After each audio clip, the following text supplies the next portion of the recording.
में अगर बहुत बड़ा उनका रिपरकशन है। एक हमारे जो फार्मर प्रोटेस्ट के बारे में आप लोगों ने उनको वाईफाई देना, पानी देना, इलीगल ऑक्यूपेशन कराना, आज पंजाब के सीएम भी दिल्ली आ रहे हैं, ये हम न्यूज में देख रहे हैं। ये आप दोनों जो पंजाब और दिल्ली वालों ने, मतलब जो पॉलिटिकल पार्टीज है, आम आदमी पार्टी और पंजाब की कांग्रेस पार्टी, इन दोनों पार्टी ने आपस की राजनीति के कारण से जिस प्रकार से किसान आंदोलन तथा कथित किसान आंदोलन को समर्थन करके उसको एक स्प्रेडिंग वेन्यू बनाने की कोशिश की है, आज वो पंजाब में भी चल रहा है, दिल्ली के बॉर्डर में भी चल रहा है। श्वेत पत्र में इसके विषय में भी अरविंद केजरीवाल जी जवाब दे। और लास्ट में बहुत महत्वपूर्ण विषय कि जो हमारे माइग्रेंट लेबरर्स थे, आज मैं ये कुछ महत्वपूर्ण डॉक्यूमेंट हैं, इंडिया टुडे इत्यादि ने इसे छापा भी है। कहीं ना कहीं ये देश के लिए, हम सब के लिए एक खुशखबरी है कि भारत कोरोना से जीतते हुए आगे बढ़ रहा है। बंधुगण, आज कुछ सवाल हमारे मन में, हमारे मानस पटल में आते हैं। We want to hold the Aam Aadmi Party accountable for whatever happened in Delhi. जो भी दिल्ली में हुआ है उसके लिए कोई अकाउंटेबल है या नहीं, आज ये हम जानना चाहते हैं। और आज एक महत्वपूर्ण खबर छपी है एक बहुत बड़े अखबार में, और ये महत्वपूर्ण खबर है, number of Delhi deaths surges up 250% to 35,000 in April and May. और जो आंकड़े आए हैं, मैं वो आंकड़े भी आपके सामने प्रस्तुत करना चाहता हूं। इस खबर को पढ़ते हुए भारतवासी और खास करके दिल्ली वासी, उनकी आंखों में एक नमी आ जाती है। किस प्रकार से सैकड़ों लोगों की मृत्यु होती है और किस प्रकार से इन आंकड़ों को छुपाया जाता है और कोई भी अकाउंटेबल नहीं है। इस प्रकार का एक पिक्चर दिल्ली का जो प्रशासन है, दिल्ली की जो सरकार है, वो हम सबके सामने रखने का प्रयास करती है। बंधुगण, आज के इस खबर का मुख्य बिंदु यह है कि 2 महीने, अप्रैल और मई का महीना, यह 2 महीना सर्वाधिक महत्वपूर्ण महीने रहे थे जहां तक कि कोविड के सेकेंड वेव का संबंध है। और इन 2 महीनों में लगभग 34,750 डेथ सर्टिफिकेट्स इशू किए गए हैं। दिल्ली के 3 म्युनिसिपल कॉरपोरेशन जो है, इन तीनों म्युनिसिपल कॉरपोरेशन के द्वारा 35,000, लगभग 34,750 टू बी प्रिसाइज। और आप सोचिए, इतने बड़ी तादाद में death certificate 3 municipal corporation issue करते हैं अप्रैल और मई के महीने में, किंतु जो ऑफिशियल फिगर है, जो सरकारी आंकड़े दिल्ली की सरकार देती है, वो कितना है? वह है 9,916 सर्टिफिकेट। कहां तो 35,000 और कहां मात्र 9,000 सर्टिफिकेट दिए गए हैं दिल्ली सरकार द्वारा।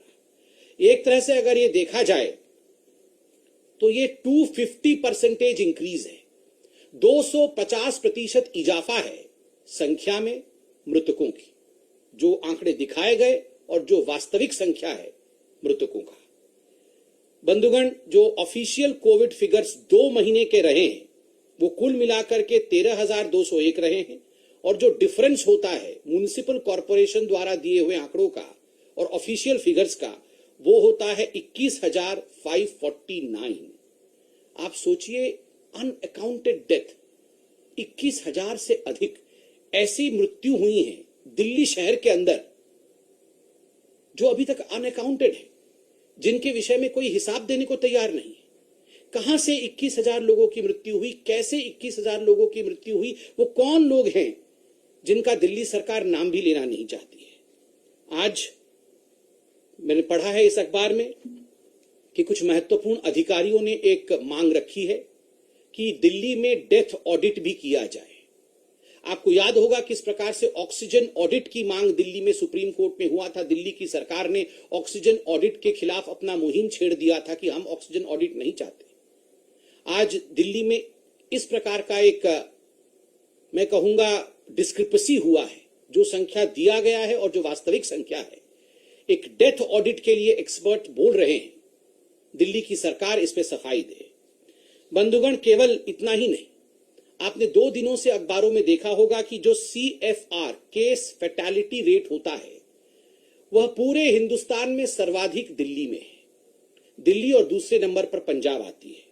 जो दिल्ली की केस फैटेलिटी रेट है वो 2.9% है, और जो नेशनल केस फैटेलिटी रेट है राष्ट्रीय केस फैटेलिटी रेट है वो 1.3% है, तो आप सोचिए लगभग डबल से भी अधिक, राष्ट्र में 1.3% और दिल्ली में 2.9%, डबल से भी अधिक है। क्या कारण है कि इतनी मृत्यु दिल्ली में हुआ है और केस फैटेलिटी रेट सर्वाधिक हमारे हिंदुस्तान की राजधानी में रहा है, जबकि नेशनल एवरेज इससे कहीं कम है? क्या कारण है? कौन इसके लिए जिम्मेदार है? बंधुगण, आज भारतीय जनता पार्टी कुछ दस्तावेजों के साथ कुछ सवाल रखेगी अरविंद केजरीवाल जी के सामने, और आदरणीय अरविंद केजरीवाल जी से हम ये रिक्वेस्ट करते हैं, कोई राजनीति हम नहीं कर रहे हैं, हम एक जेन्युइन रिक्वेस्ट करते हैं अकाउंटेबिलिटी के आधार पर कि आम आदमी पार्टी की सरकार एक श्वेत पत्र, एक व्हाइट पेपर जारी करे जिन सवालों को हम उठाने वाले हैं। पहला सवाल कि क्या आपने फर्ज आंकड़े, क्या आपने झूठे आंकड़े प्रस्तुत किए हैं जहां तक कि मृतकों की संख्या है? नंबर 1। नंबर 2, क्या कारण रहा? क्या कारण रहा अगर समग्रता में और एक लार्जर कैनवस में देखा जाए कि देश का सर्वाधिक केस फैटेलिटी रेशियो दिल्ली में रहा है? इस विषय को हम जानना चाहते हैं और कुछ सवाल आज आपसे पूछना चाहते हैं। अरविंद केजरीवाल जी, मैं आपको यहां बताना चाहूंगा कि दिल्ली एक छोटा सा शहर दिखने में तो लगता है हमारे देश का, it's in fact the pride of India. Delhi Hindustan की राजधानी है और अगर देखा जाए तो हिंदुस्तान की राजधानी ग्लोबली ट्रेंड किया है सर्वाधिक मृत्यु के कारण। एक तरह से क्या कारण है कि हरियाणा दिल्ली से बड़ा होते हुए भी टोटल केस जो हरियाणा में रहे वो 7.55 लाख रहे हैं, 7.55 लाख केसेस हुए हरियाणा में, और वहीं दिल्ली में 14.25 लाख केसेस रहे हैं, जो ऑफिशियल आंकड़े आपके हैं। एक का पॉपुलेशन वाइज कम है, आयात वाइज, एरिया वाइज कम दिल्ली में इतने केसेस क्यों हैं और हरियाणा में कंपैरेटिवली क्यों उससे कम केसेस हैं? दूसरी बात है कि आप बार बार अरविंद केजरीवाल जी कहते हैं कि हम थर्ड वेव की तैयारी कर रहे हैं, हम प्रोटेक्शन देंगे दिल्ली को, किंतु अगर ये आंकड़े जो आज आपके सामने हम रख रहे हैं, इन आंकड़ों को आज अगर हम जांचेंगे तो जनता का तो आत्मविश्वास आपके ऊपर है नहीं। People would not have the confidence on you, because आप तो सेकेंड वेव से पहले भी कह रहे थे हम सारी तैयारी कर रहे हैं, हम हॉस्पिटल बना रहे हैं, बेड बना रहे हैं, होम डिलीवरी ऑक्सीजन का करेंगे। अरविंद जी, आप तो होम डिलीवरी ऑक्सीजन का करना चाहते थे, मगर एक्चुअली मुझे कष्ट लग रहा है कहते हुए, होम डिलीवरी आज अल्कोहल अर्थात शराब का कर रहे हैं। शराब के होम डिलीवरी में आप सक्सेसफुल रहे, किंतु ऑक्सीजन के होम डिलीवरी में, कंसंट्रेटर्स के होम डिलीवरी में, दवाइयों की होम डिलीवरी में आप सक्सेसफुल नहीं रहे। और क्यों नहीं रहे, इसका जवाब भी आपको श्वेत पत्र में देना चाहिए।